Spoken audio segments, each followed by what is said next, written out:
Explosive new accusations against Donald Trump. That's right. In a New York Times report, 4 women say Trump groped them. This was decades ago.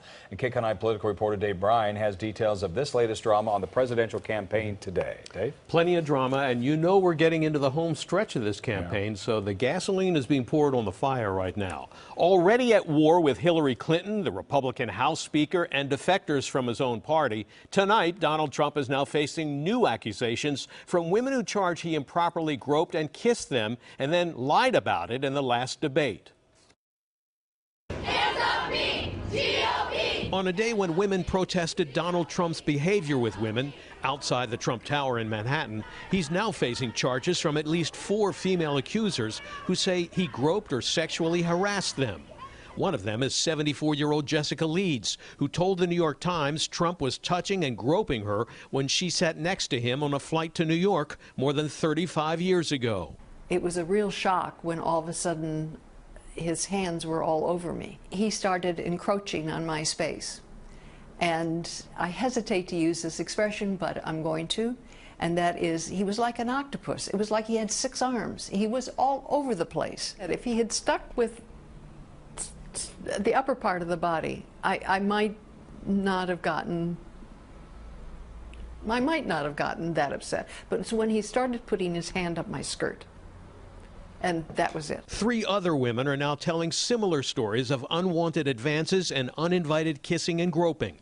The problem for Trump is on Sunday, he told debate moderator Anderson Cooper that he talked a big game but never molested women in that way. Are you saying that what you said on that bus 11 years ago, that you did not actually kiss women without consent or grope women without consent? I have great respect for women. Nobody has more respect for women than I do.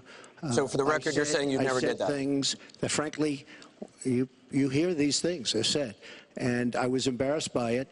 But I have tremendous respect for women. Have you ever done those things? Women have respect for me.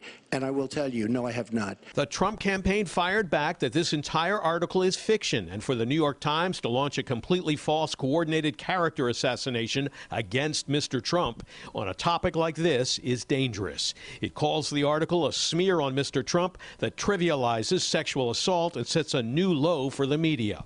Trump supporter Jerry Falwell Jr. told CNN he believes Trump's denial. I take him at his word. I think he's a good man. I know that Donald Trump of today, I know that his first major hire was to bring Mike Pence on as his vice presidential candidate, and that's the Donald Trump I know. In a related development, the CBS program Entertainment Tonight released a video from 1992 in which Trump, who was 46 at the time, is heard making a lewd joke to a group of young girls. You're going up the escalator? I'm going to be dating her in 10 years. Can you believe it? CBS Evening News political correspondent Major Garrett says the Trump campaign is deeply concerned about videos like that which continue to surface. The Trump campaign is, I think it's fair to say, on eggshells about any disclosures, any videotape, audio tape, any accusations coming from other women about untoward remarks, physical aggression, anything in this category of Trump acting like someone unfit for the presidency or unfit as a gentleman. Unlike most people who run for the presidency, it appears Donald Trump did very little opposition research on himself. Trump campaigned in Florida on Wednesday and sounded like he was already assigning blame for a possible loss November 8th. The Republican nominee has a massive disadvantage, and especially when you have the leaders not putting their weight behind the people. That was clearly aimed at House Speaker Paul Ryan, who distanced himself from the Trump campaign this week, and Trump complained didn't even call to congratulate him for his performance in the second debate. So, you know, you'd think that they'd say, great going, Don, let's go, let's beat this crook. There's a whole sinister deal going on. But still in Trump's corner, WikiLeaks continues to give him fresh ammunition every day, providing another 1,900 emails from the hacked account of Clinton campaign chairman John Podesta.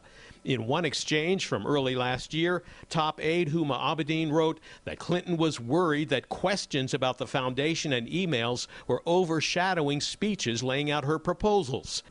Asking, can we survive not answering questions from press at message events? Podesta responded, if she thinks we can get to Labor Day without taking press questions, I think that's suicidal.